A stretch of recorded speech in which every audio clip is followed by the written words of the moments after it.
Olá, amigo do Efluente, tudo bem? Seja bem-vindo a mais um episódio do EfluenteCast. Seguimos aqui com a nossa série de geração de conteúdo na Fenascan, tá? Hoje a gente vai falar sobre um tema muito importante, é inclusive a primeira vez que a gente fala sobre ESG no nosso podcast. Espero que seja a primeira de muitas vezes, porque é um tema muito interessante.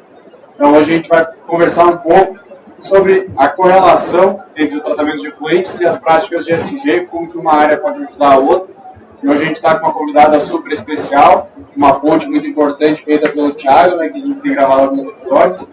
Então, como vocês sabem, eu sou Augusto Hinkmaier, sou engenheiro ambiental formado pela UPF, sou co-host aqui do EfluenteCast, vou deixar que meu pai se presente novamente, e aí a gente passa a palavra para a nossa convidada. Olá pessoal, tudo bem? Bem-vindos a mais um episódio, sou Marcelo Hinkmaier, sou químico industrial, doutor da engenharia, consultor dessa área de efluentes, co-host aqui com meu filho Augusto nessa empreitada do podcast. E estou muito contente de gravar esse episódio. É uma coisa que há muito tempo passava pela minha cabeça, como a gente podia relacionar essas duas coisas. E aí o Thiago apresentou a Cíntia, e que eu vi que ela se presente, e certamente vai bater um papo bem gostoso aqui, com muita informação, a informação técnica que acho que pode contribuir aí com o nosso ouvinte, né? Cíntia, muito obrigado por ter aceito essa conversa com a gente aqui. Fique à vontade, se presente, enfim, seja muito bem-vindo ao podcast. Muito obrigada pelo convite, fiquei bem feliz de sentar aqui, a gente bater esse papo. Gosto muito desse formato de conteúdo, acho que ele é leve, ele é gostoso e ele tem um entrega muito bom, né? Mas deixa eu me apresentar, né? Meu nome é Cíntia Martins, eu sou diretora executiva da Equipe Sustentável, é uma consultoria na área de sustentabilidade. A gente tem 3 grandes braços aí, né? A gente cuida com assessoria ambiental mesmo de alguns clientes, regulamentar, licenciamento, normas, essa parte. A gente tem a parte de consultoria estratégica, que é esse tipo, informação de 2001, pensar na estratégia do negócio, e uma área de treinamento também. A gente lida muito com treinamento, capacitação, mentorias, também esse é o nosso negócio. Eu gosto de falar um pouquinho de mim, né? Tenho aí 20 anos de estrada na área ambiental. Parece, né? Eu tenho 20 anos de estrada na área ambiental. Eu conto assim, eu entrei na faculdade porque você fazia estágio, então eu já era profissional ali. Então tem 20 anos que eu entrei na faculdade, eu fiz tecnologia em saneamento ambiental no antigo Cefet. Lembra do Cefet, que é hoje os Institutos Federais, né? E eu fiz no Instituto Federal de Goiás. Depois eu fiz a especialização em gestão ambiental. Finalizei, né, fechei a minha formação acadêmica com mestrado em engenharia do meio ambiente pela Universidade Federal de Goiás. E lá a gente estuda muito a parte de resíduos e efluentes, né? Esse aí é o nosso grande foco lá nesse programa que nós temos. E aí, na minha trajetória, eu trabalhei muito tempo na grande corporação de engenharia e tinha negócios em diversas áreas, geração de energia, loteamento, construção civil. Então, participei da parte operacional e estratégica. E fui vendo, assim, né, como que essa questão do ESG surgiu. E aí eu falo assim, que eu faço ESG, né, eu sou da era pré-ESG.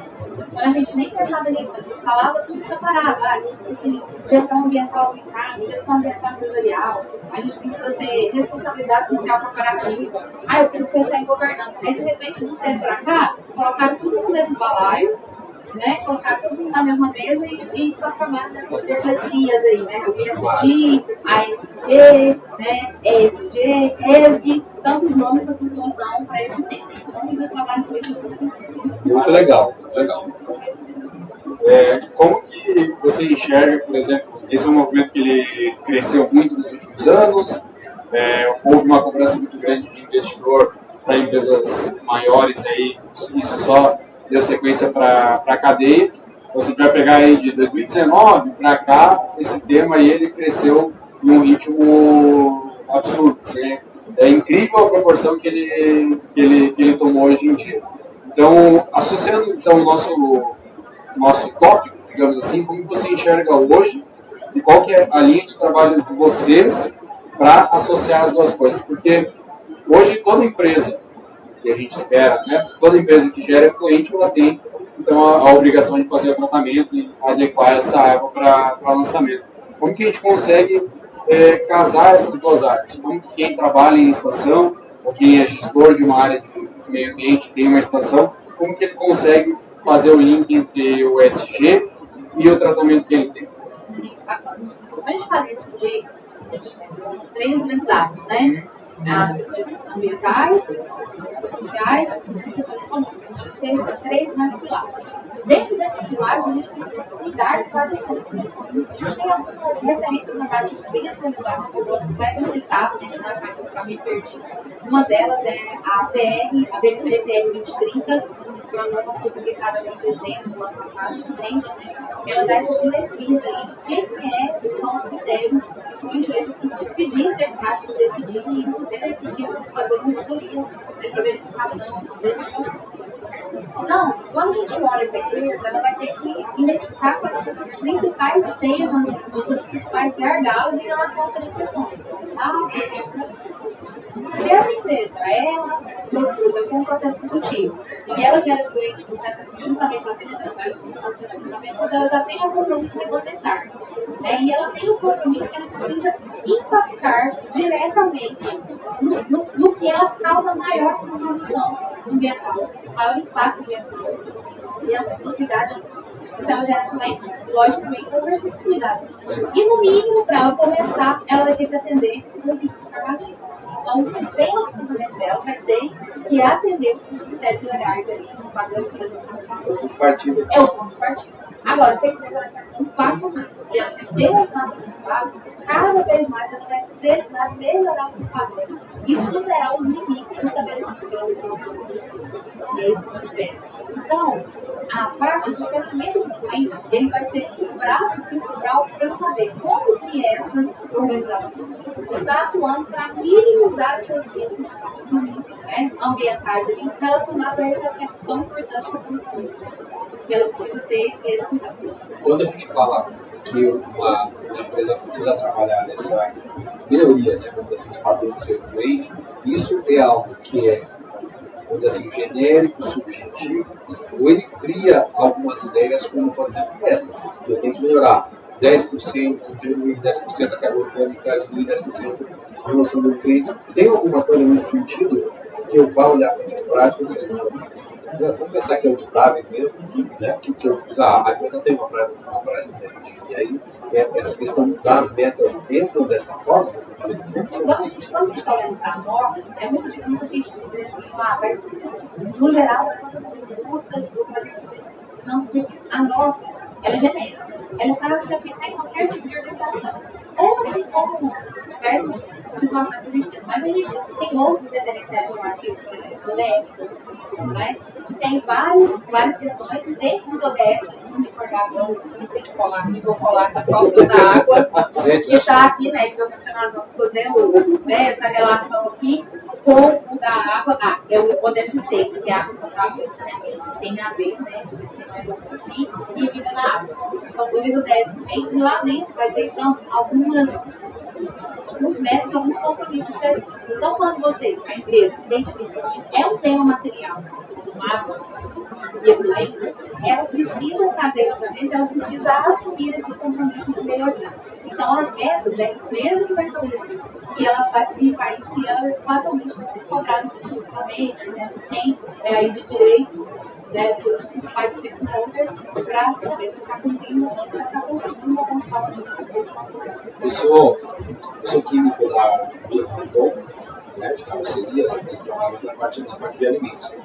Mas lá, na parte de carrocerias, tem um compromisso público, que é para 2025, se não me engano, vai ter uma geração zero de efeito.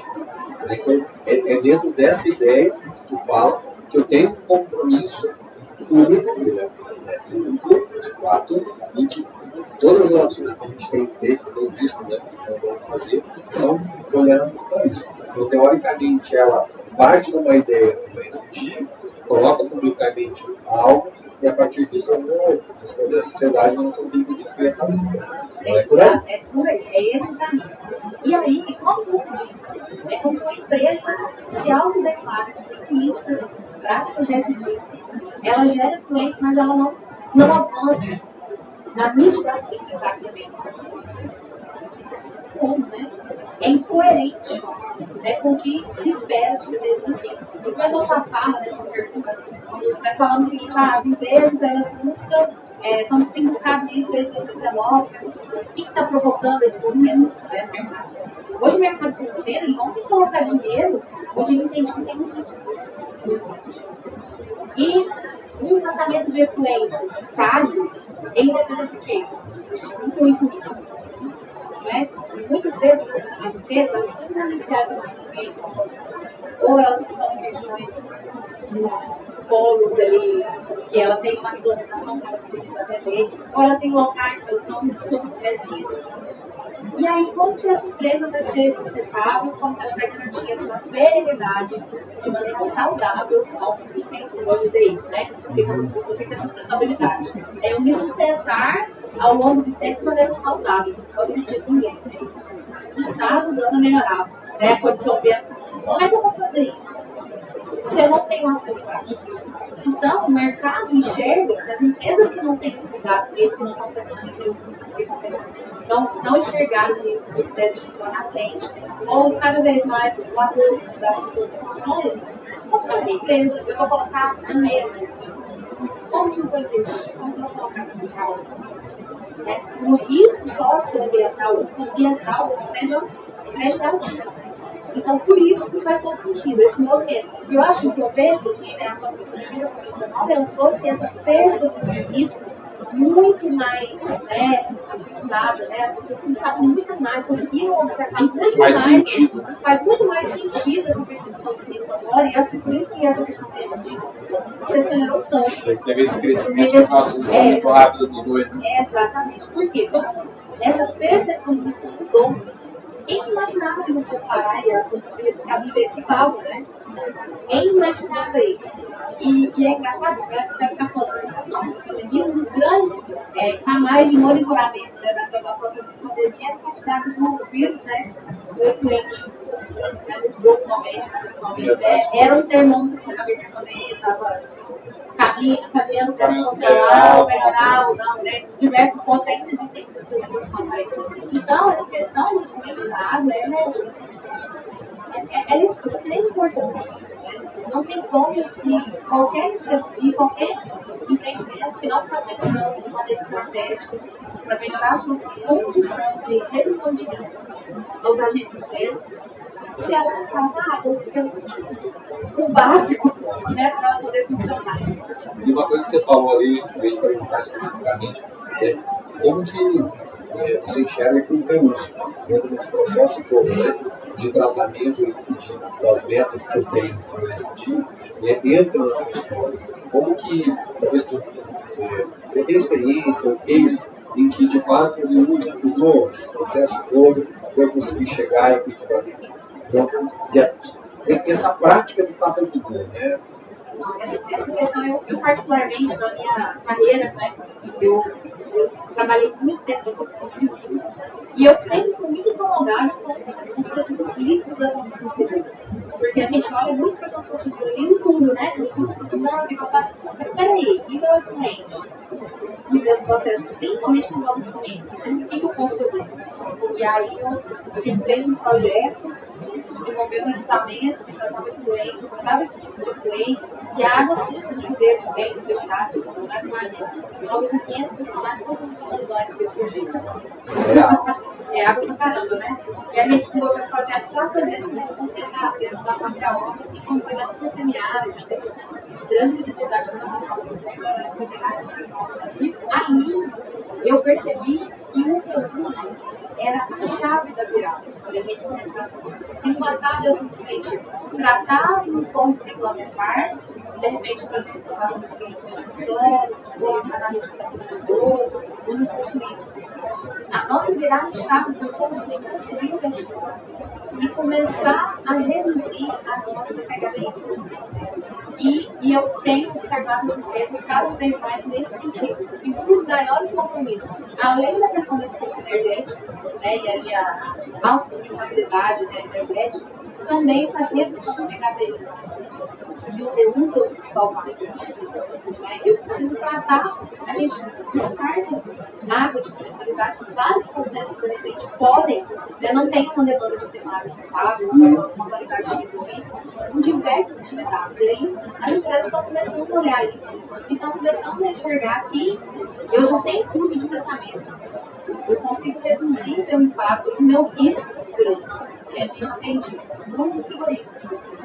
E aí a gente começou a ver como o frigorífico, que é uma atividade altamente impactante, que consome um volume extraordinário de água, ele parou, inclusive, de ter problema legal de fiscalização, porque o problema no tratamento de efluente começou a reutilizar ou dar outras estimações, por exemplo, como fertilização, outras tecnologias aí associadas. E aí a história mudou. Então, as empresas estão percebendo isso, que o efluente que ele trata, ele também está passando a ser um ativo para ele. Aí é uma virada de chave que os gestores precisam ter. Que eu acho que aí tu tá fazendo um link. A gente tem observado muito isso dentro da nossa empresa de reuso. O quão a gente precisa olhar para esse reuso do ponto de vista econômico. Se a gente não consegue fazer esse link, a gente está, na verdade, linkando já dois braços nesse sentido. Né? Que eu posso ter algo que ambientalmente tem só de perda hídrica, eu será então menos efluente. Ao mesmo tempo, eu ainda vou trabalhar a sustentabilidade econômica olhando para o meu uso de uma forma que eu não olhava antes. E eu vou acrescentar muito mais. De segurança para a população, que provavelmente teria contato com esse efluente social e ainda consigo fazer, né, diretamente ali. Se eu lanço, por exemplo, isso no manancial de uma captação, onde que esse efluente tem caráter, muita gente tem muita essa situação, né? O efluente tratado, ele é lançado no corpo pelo receptor, né? E esse corpo pelo receptor, ao longo de ele vai ser uma necessidade de captação de outra população, né? Alguém vai captar essa água. E aí, dentro, né, quantas substâncias residuais ainda continuam os efluentes aqui, começam a acumular no organismo das pessoas, isso vai influenciar a saúde pública, porque a gente não tem a dimensão ainda, né, do potencial disso. Então a gente ainda está crescendo bastante. Na universidade, a gente tem algumas pesquisas na área, especialmente em esgotamento, né? Que a gente, então, quanto esgoto, né, quanto saneamento acaba produzindo, o efeito que a gente tem nisso, por exemplo, em peixes. Né? Na questão de hormônios, a questão dos psicotrópicos, de uma forma geral, isso acaba lá no recurso hídrico, e esse recurso hídrico acaba causando, né, esse efeito causando o efeito que a gente tem na região.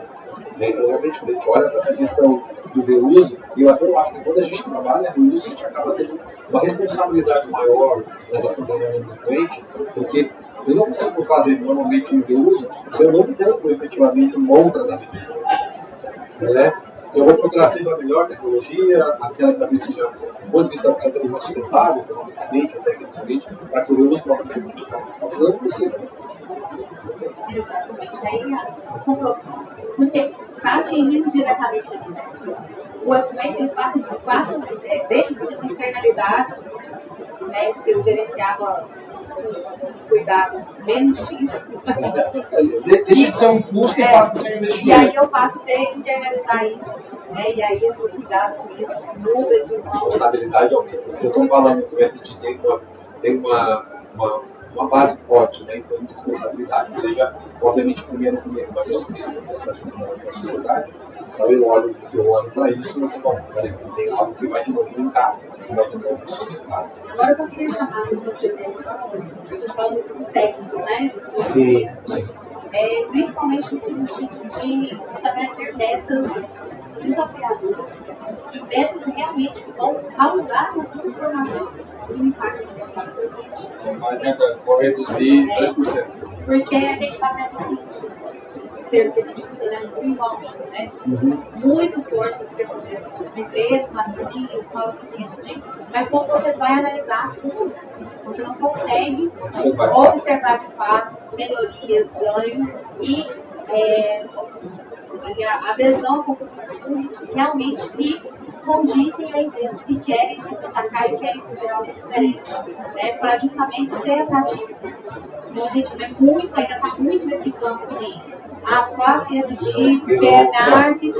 Às vezes isso até está ali gerenciado, inclusive por muitos departamentos de marketing PCB, vários profissionais muito bons nessa questão, mas às vezes não são os melhores técnicos. Inclusive para analisar criticamente metas e esses fundos. Eu acho isso muito importante que o corpo técnico realmente olhe para essa questão e que assuma compromissos realmente que vão ser impactantes positivamente e que vão realmente mudar e ditar novas tendências de mercado. Acho que esse exemplo que eu estava falando do Grupo, a gente recentemente está em contato com um processo numa das empresas do grupo, justamente por causa desse compromisso, foi um movimento gigantesco para que se pudesse fazer reuso dos efluentes e que eu chegasse nessa questão do efluente zero. Realmente lá a regra foi alta, né?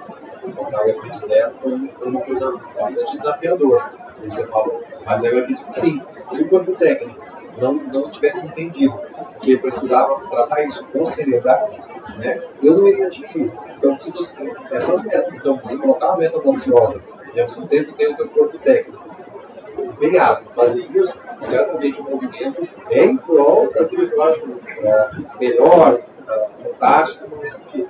Realmente tu vai ter esse processo não como marketing, ele vai entrar como algo natural. Entra na tua comparação, na tua cultura, você reduz risco, aumenta o valor do negócio, muitas vezes vai gerar economias indiretas. Perfeito. Essa transformação provocada pela gestão, mas tem que ter esse olhar crítico do corpo técnico. Senão isso não acontece, a gente vê o negócio passando. E aí, por exemplo, a gente fala de ser audacioso nesse sentido, de causar impacto. E aí, como que o pessoal, o gestor, o operador, como que é interessante, assim, do teu ponto de vista, ele ter o controle para comprovar, digamos assim, se for um caso de auditoria, comprovar que, de fato, o uso é feito, que ele tem esse compromisso, que ele está atingindo esse compromisso. Então, assim, no sentido mais prático, quais são os controles que é interessante ele ter na estação, por exemplo, de ter registrado esses pontos para comprovar esse impacto, para que tanto o corpo técnico tenha a informação técnica e possa trabalhar isso, quanto o pessoal do marketing aí tenha a informação boa, bem trabalhada na mão deles, para eles conseguirem fazer o serviço deles de divulgar isso de uma maneira mais interessante. Eu gosto muito de uma frase que diz o seguinte: o que não é medido pode ser gerenciado. Então, a primeira questão, o gestor ele tem que olhar para a sua estação e ele tem que entender quais são os seus principais parâmetros de eficiência e definir esses indicadores. Alinhar esses indicadores e coletar dados com a frequência adequada para cada tipo de estação, para cada tecnologia. E aí vai entrar diversos tipos de indicadores. Sei lá, consumo de energia dos equipamentos, consumo de produtos, consumo de equipamento, vazão do carro, movimento de recursos, o que eles têm feito, e ter dados possivelmente auditados. Você ter ali sistemas de drones, várias tecnologias hoje que comprovam esses de dados, enfim. A construção de BI, com todas as informações importantes, é fundamental nesse processo. Tem que olhar como tem que ter esse olhar de gestão de administração mesmo, no sentido também de melhorar a eficiência ambiental, mas também melhorar a eficiência econômica do negócio do tratamento. A gente tem visto, recentemente mesmo, uma visita da Cargill Goiânia, que é uma estação que historicamente era muito mal vista pela população. E tinha várias questões de fica numa bacia crítica da cidade. E nessa ponta, uma gestão eficaz, baseada em dados e análises diárias desses dados, conseguiu promover uma transformação assim, fantástica. E hoje já estão conseguindo implementar o de água para várias atividades da e assim eles vão, inclusive, talvez aí fazer um ajuste na organização de água deles, reduzir a necessidade que eles precisam. Isso é bastante incomum, bastante incomum. E esse é um impacto verdadeiro. Você pode fazer, define muito bem o que é causar impacto. Exatamente. Muito legal. Muito legal. Acho que a nossa proposta, de temas mais curtinhos, como a gente está aqui na feira, De novo, a gente agradece. Eu tenho certeza absoluta que esse episódio vai gerar um impacto bastante grande em quem está nos escutando, né, nos vendo, porque eu sentia, pelo menos, falta dessa questão de linkar mais diretamente o tratamento de efluentes, os indicadores que a gente tem para isso, em uso e waste. Né? E tu fez isso com muita propriedade aqui. Eu acho que isso vai ser muito bem visto, né, por todo mundo, porque, de novo, eu acho que falta. Eu me preparando para a feira, né, conversando tudo, e quando eu vi a feira, vi, né, o compromisso que a feira tem com a Zona S, né, com a organização, eu acho que é isso que a gente tem que conversar aqui, né? A gente tem que sair um pouco de técnico ali e começar a enxergar a gestão do negócio e por que as coisas acontecem. E aí a gente vai conseguir ter argumentos, inclusive, para as melhorias, para os investimentos. Parar de brigar. Parar de brigar e começar a pensar com a cabeça do empreendedor. Eu fiquei muito feliz com o convite, vou divulgar, principalmente os caminhos que ando lá pelo Centro-Oeste bastante.